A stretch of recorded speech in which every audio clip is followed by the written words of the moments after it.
to the place in the middle of the sun. And we'll sing this song, sing it one by one. Hey, Love Tribe. What's going on, guys? Thanks for tuning in. Today we have a great interview where we welcome back April Eldemire, and she is a licensed marriage and family therapist in Fort Lauderdale, Florida. She has been working with couples in a private practice for almost a decade and has been featured as an expert in the field of couples therapy and relationship satisfaction on the Gottman Institute, Psychology Today, and Brides Magazine.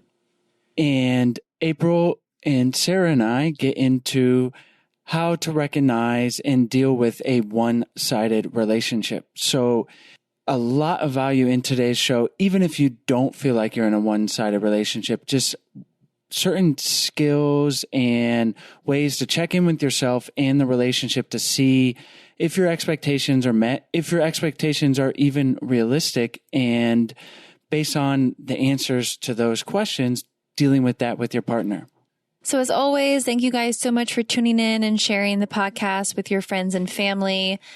If you haven't checked out our 14-day Happy Couple Challenge on the website, please do so. We send you a daily email for 2 weeks with easy, doable challenges to help strengthen and improve your relationship. So we hope you guys check it out and enjoy today's episode.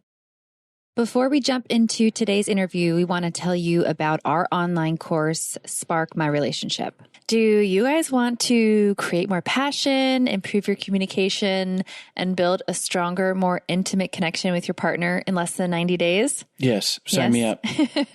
Then you guys need to check out our online course, Spark My Relationship. It is an online course, like I mentioned, that we created with over 15 therapists and psychologists to bring you guys the strategies marriage therapists teach their clients. We talk about it on the show. Relationships take work. Sometimes they function pretty easily and you coast along, but we've found the reality is you have to do work sometimes and to make them better, to change them so that they're more satisfying for both partners. And you've made it here. You've made it to listening to our show. So you guys probably already know that a little bit, but what you might not know are the specific tools and exercises that you need to create those lasting and positive improvements in your relationship. And like Chase said, change does not happen on its own. It takes hard work. And that's why we created the course. Spark My Relationship is designed to infuse your life and relationship with fresh passion, skills, and wisdom.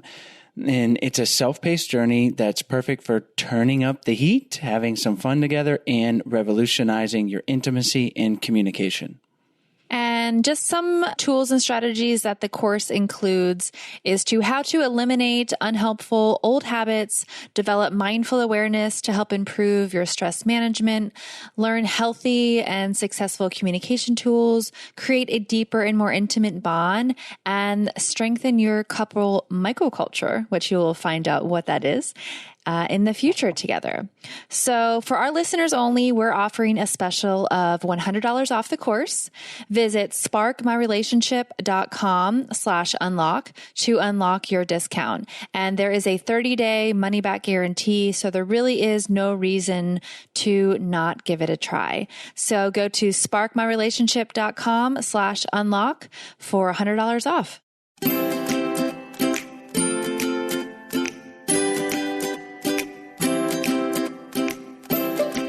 Hi, April. Thanks so much for joining us back on the show. Thanks for having me. Today, we're going to talk about the recognition that you may be in a one-sided relationship. And obviously, if you're listening to this podcast, you have some kind of interest in improving your relationship, and maybe your partner doesn't have that same kind of interest, and that can feel pretty lonely. And whether it's wanting to improve the relationship or just a general reciprocity across the board, it's got to be a really tough place. So you're going to help us and our listeners navigate that kind of situation today. So let's start by having you tell our listeners how you maybe see this in action and some ways that we can cope with it. Okay, sure. So the definition of a one-sided relationship is a relationship that lacks balance and equitable reciprocity. So have you ever been in a relationship where you feel completely alone? Your partner could be physically present and in the room with you, but you feel emotionally neglected or unseen. This happens far too often. I see it happen far too often. And it's really a giver-taker relationship. And it makes it really impossible to have a fair and balanced one. One partner is the one that's giving and the other partner is the one happily taking it all in without giving you anything in return. It's exhausting to be in this kind of relationship, and one person shouldn't have to be carrying the relationship along in almost every area. So some signs that you could be in a one-sided relationship. The first sign is you do the majority of the work. You do things for them, but you don't get a lot back in return. And it's important to notice if your partner is actually doing the things that you've been asking of them or that you want from them, but they're doing it for their benefit. And they're not doing it out of unconditional terms. You compensate for most things in the relationship. You make maybe excuses for their behavior. You might justify their selfishness by saying things like, oh, they're just going through a rough patch, or, they're just in a rut, or they're just having a bad day. And this rough patch can actually be prolonged and pretty constant. So that's one marker that it's not just an isolated incident or moment of the relationship. And so you can really, in this way, be enabling their behavior. You're seeing sometimes your partner for their potential rather than for who they are. Yeah, just to go along with the same vein, you hide or sugarcoat the relationship with other people too.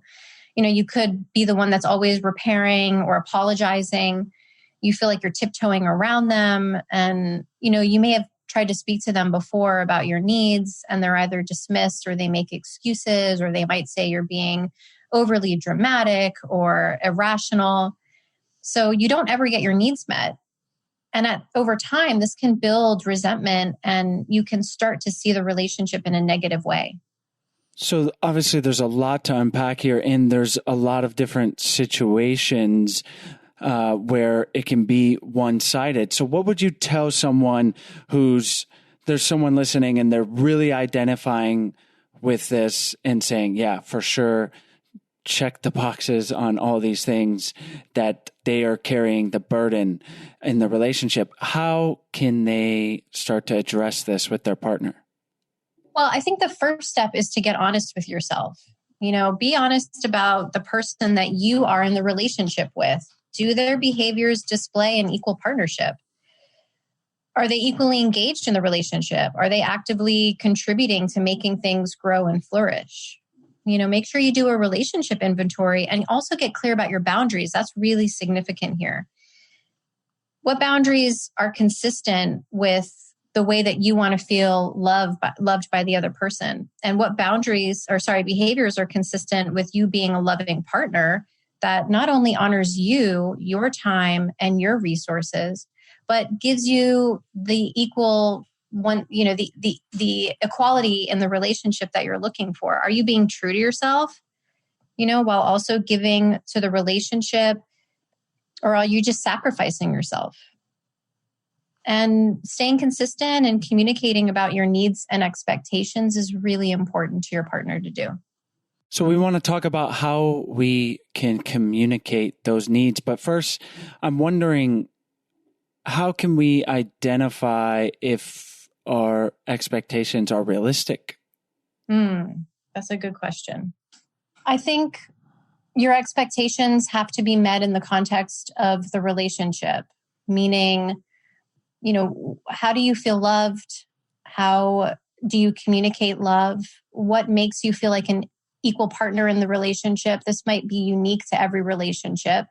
It's also a great conversation to have, to set expectations and see if they're able to be met or not by your partner. So are they feasible or are they unrealistic? It might not be feasible to have your expectation met 100% of the time, but setting boundaries in a relationship is actually extremely healthy, and it's encouraged. You need boundaries for yourself, but you also need boundaries with your partner. So that's a conversation that I think couples should actively and proactively engage in, especially if they're coming into a relationship, in a new relationship, a starter one, to make sure that the two are on the same page and they have shared goals and shared expectations in mind. So it seems like the best way to do it is collaboratively. So rather than saying, here's what I expect and kind of making demands, it's more just going within, thinking about what we want and need, and then communicating that with our partner and being like, hey, can we meet halfway here, kind of thing. Yeah. And if you're not feeling like that's happening, or you feel that it's imbalanced, your partner might just be maybe neglectful of the relationship, or, they might be taking it for granted. At times we can do that, especially if we're in a long-term relationship. So checking in with the relationship aspect and feeling how satisfied are you in the relationship is an important thing to kind of always check in with yourself about, and then make sure the relationship is meeting your expectations and your needs, and that it is, like you said, collaborative. Let's say we go within, we have this conversation, and that's a valuable one.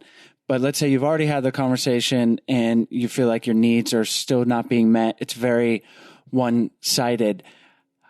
How can we talk to our partner about trying to make that better?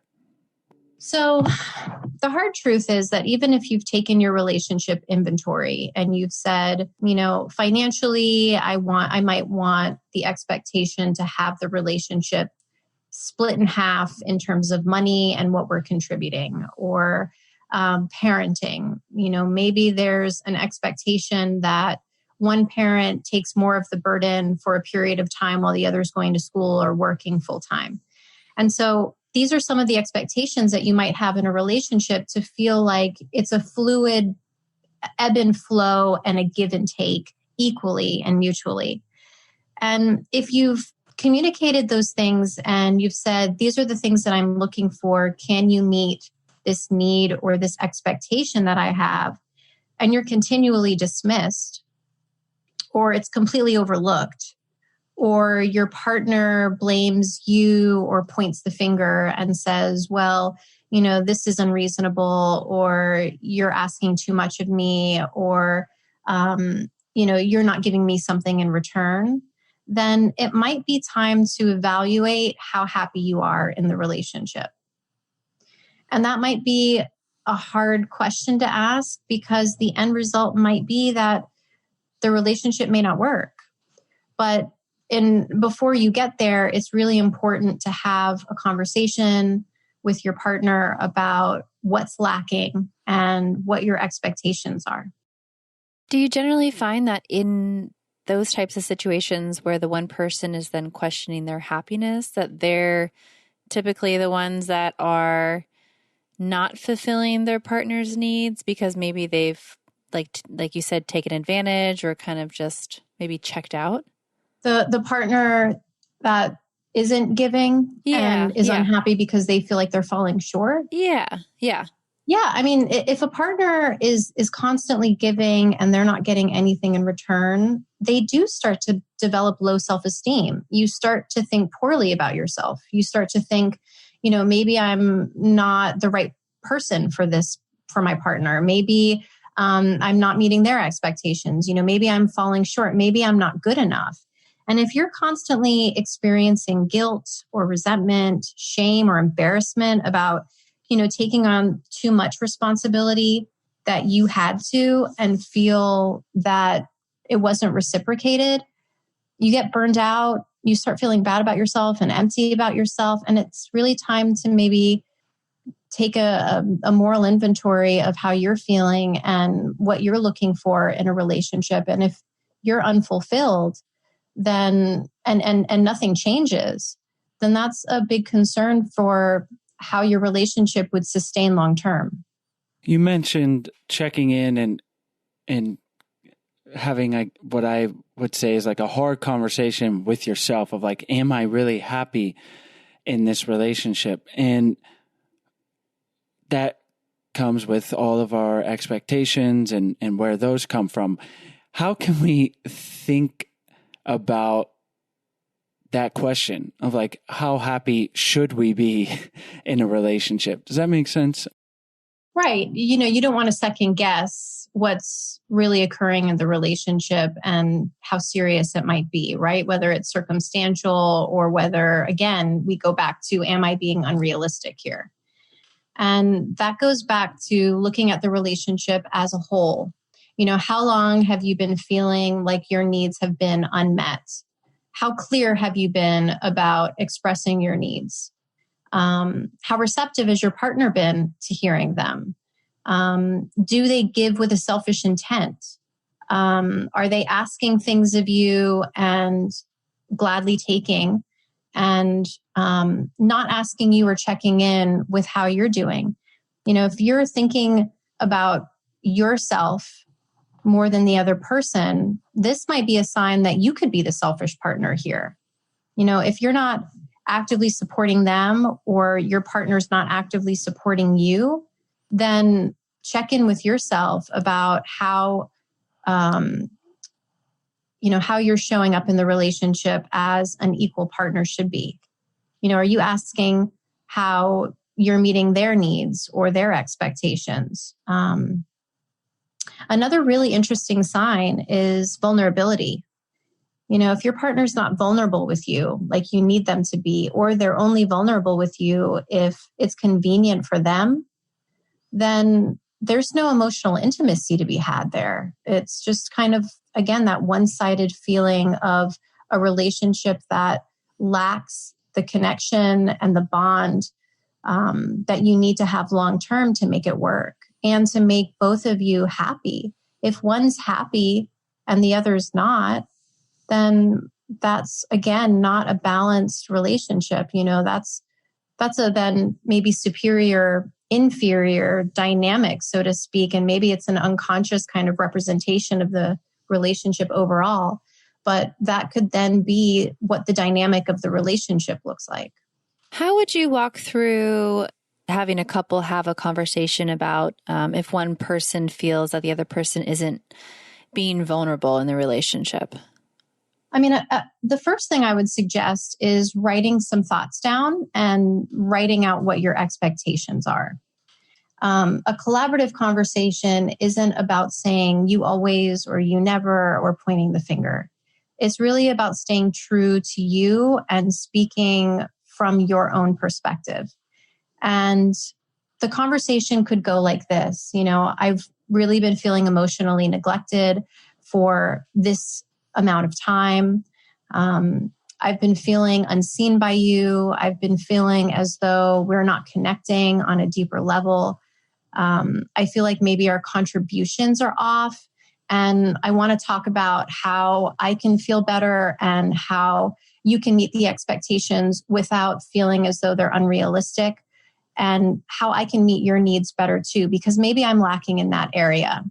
And you're making the conversation about the relationship, but you're also speaking from the heart. If your partner gets on the defense, especially if you're using that approach, or they're dismissive, or they might be shutting down, that's a lack of a vulnerable moment to have with your partner, and they might not be equipped to be emotionally engaged in the conversation and to give you that emotional balance that you're looking for. And then if that's the case, you've done all you can. And that's the hard truth of it. How do you sit with that? And then what's the next move? Not just with that conversation, but let's just say it's an initial conversation of, hey, I'm feeling, someone's identifying with being in a one-sided relationship. They're listening to the show. They're like, hey, I want to not confront, but talk to my partner about this in a productive way. And it kind of just, they're met with defensiveness and maybe aggression, and it's just not a good conversation. Then what next? That's a really tough question. The next step might be seeking help. It might be reaching out for a counselor who can guide the conversation so that the two of you can feel heard and understood. There might be some ineffective communication dynamics that have been happening in the relationship for a period of time as well. You have two different conflict styles coming together, and a conversation that is a tough conversation or uncomfortable to have, we can kind of lock up and do what we need to do to get ourselves back in balance. And sometimes that might be getting defensive. Sometimes that might be shutting down. And that's a typical dynamic flaw of a relationship, but it's a learned behavior. So sometimes seeking a couples therapist would be really helpful to have both of you speak freely and from the heart and have some guidance and a safe space to be able to communicate about what you're needing. Before we continue on, we want to tell you about today's sponsors. Today's episode is brought to you by BetterHelp. We mention it a lot on the show, but therapy is really one of the best things you can do as an individual and potentially as a couple to improve your personal life and your relationships. And BetterHelp connects you with a professional counselor in a safe and online environment. You can communicate with your therapist via text, chat, phone, and video. And there are over 3,000 U.S. licensed therapists across all 50 states who specialize in relationships, depression, stress, anxiety, self-esteem, anger, trauma, and many more areas. Anything you share is confidential, and if you're not happy with your counselor for any reason, you can request a new one at any time for no additional charge. BetterHelp is secure, convenient, and professional. And best of all, you can start communicating with a therapist in less than 48 hours. We want you to start living a happier life today. As a listener, you'll get 10% off your first month by visiting our sponsor at betterhelp.com/IDO. Join over 1 million people who have taken charge of their mental health. Again, that's BetterHelp, HELP.com/IDO. Today's episode is also brought to you by MetPro. Do you want to improve your health, but you're just not quite sure where to start? With thousands of health strategies available to us, identifying which one works for you and your body is difficult. But according to MetPro, the key to seeing results is to master your metabolism. At MetPro, your metabolism isn't some mystery. It's a data point. Armed with hard science, MetPro is your health concierge, delivering one-on-one coaching and personalized nutrition and fitness regimens. It's not just about weight loss. MetPro's coaches provide busy professionals, athletes, weekend warriors, and everyone in between with the support and education they need to live a healthier life. MetPro's team of experts has worked with the most recognizable names in sports, entertainment, and business. They've helped thousands of individuals transform their bodies by hacking their metabolism.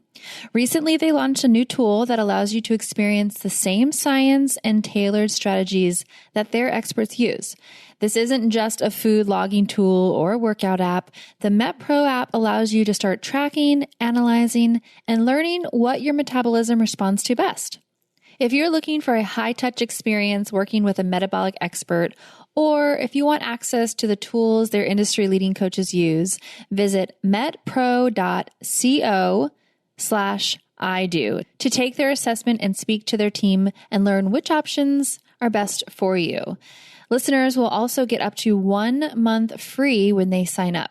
Head to MetPro, metpro.co, not .com/IDO to take advantage of this opportunity today. Is it ever okay to be in a somewhat one-sided relationship?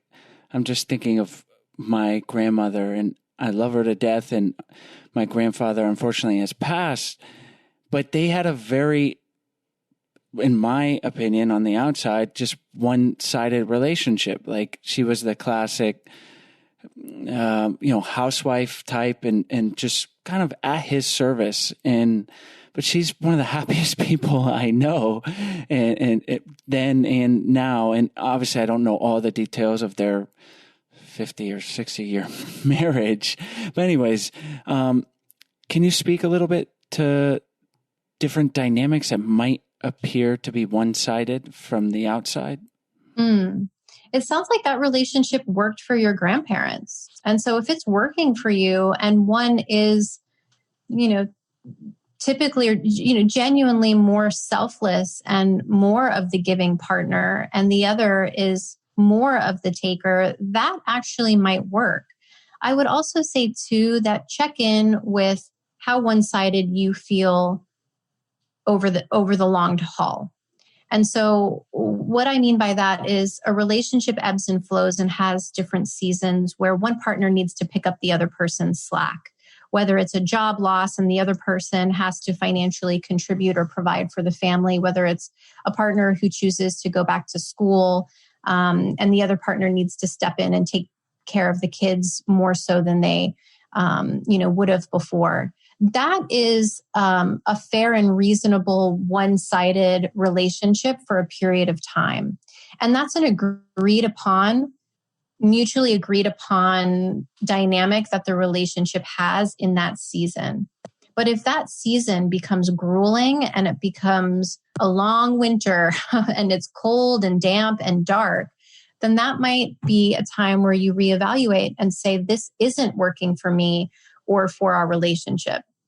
And that goes back to expectations that you're setting right at the beginning so that there's nothing lost on you and you don't slip into this dynamic and it stays long term and you end up becoming really resentful and bitter over time. These are important questions to ask ourselves. And I feel like it can be easy for people to just slip into these roles, and especially in a long-term relationship, and it's one-sided and maybe only one area, but over time, it could be better for you. But because it's sometimes a little bit harder to rock the boat in a sense, you just kind of stay in your lane, and before you know it, it's 5 years later, and you're still unhappy with how this, even one area is one-sided, but it's like, well, you never addressed it, and you are enabling your partner maybe. Exactly. And that happens far too often. Maybe stuffing it down or the inability to express yourself or to even know what you need.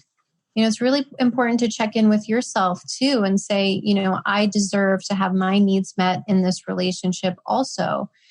I don't want to be a punching bag. I don't want to be bulldozed here.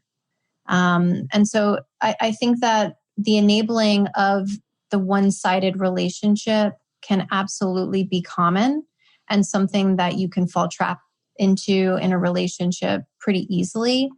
But, look, that's, again, that conversation that you not only have with yourself about what kind of relationship you want to be in, but you have that conversation with each other right from the beginning.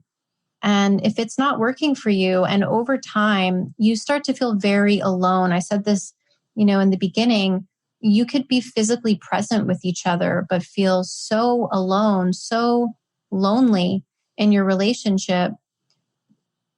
I don't know anybody who would be equipped to handle that long term without feeling really empty and really low about the relationship and about themselves. So if you're starting to think more negative thoughts about the relationship or more negative thoughts about your partner, that's really important to face and to address.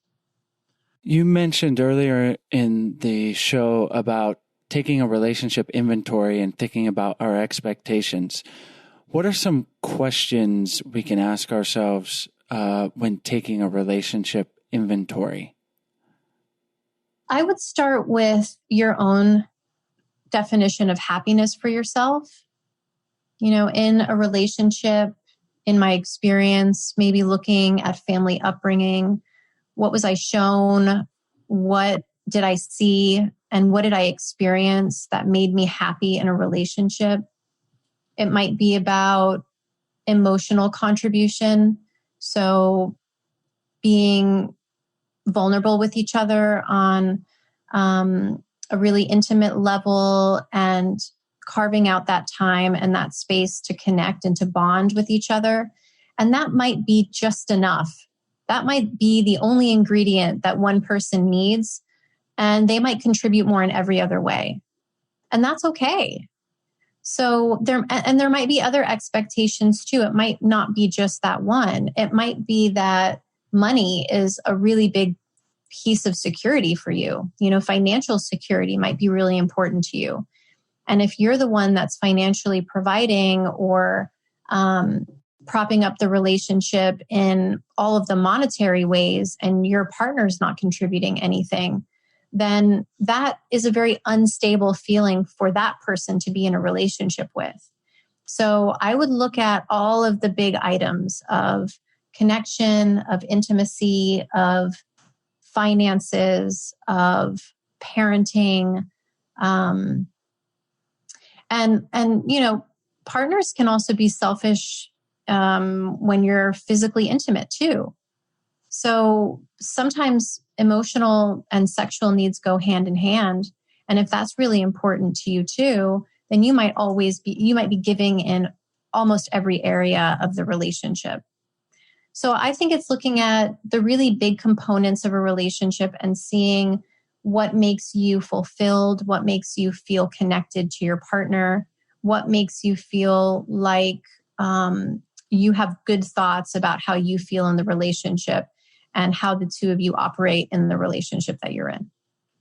These are super important questions to ask ourselves. And it's interesting, as you were saying that, because it's taking ownership of your own happiness. Really, it's like you want your partner to make you happy, but first you need to understand what makes you happy because you can't expect them to just do it automatically. And certainly, without communicating that. So I think this is a very important exercise, even if you don't feel like you're in a one-sided relationship. You just want to make your relationship better. Absolutely. I love that. Taking ownership of yourself and your happiness and your expectations and knowing that you deserve those things too, just as much as you give and want to please. You also need to be pleased and you also need to feel loved. Well, April, there's so much value in today's show, and we appreciate you so much for coming back on and sharing this with our listeners. Before we wrap up, can you tell our listeners where they can find you online, and if there's anything that we maybe skipped over or that you didn't share that you want to leave with our listeners? Sure. I have a private practice in Fort Lauderdale. I'm a marriage and family therapist, and people who want resources on relationship advice and just tips and tools and strategies to keep their relationship happy and healthy can go to my website at couples-thrive.com, where you can sign up for my tip sheet and get weekly tips and pointers in there. I also do a Bringing Baby Home workshop for new parents who are transitioning into parenthood for the first time. And I have some popular blog posts, and I also blog for really popular networks like the Gottman Institute and Psychology Today and Brides Magazine. So you can look at my really popular blogs and just check out my website for more information. Wonderful. We'll have the links to all those resources you just mentioned, including your website, on our website and in the show notes. And again, thank you so much for coming back on the show. Thanks for having me. It was so nice. Thanks so much for tuning in to today's show, guys. As always, the links will be in the podcast description as well as on the show notes on our website at idopodcast.com.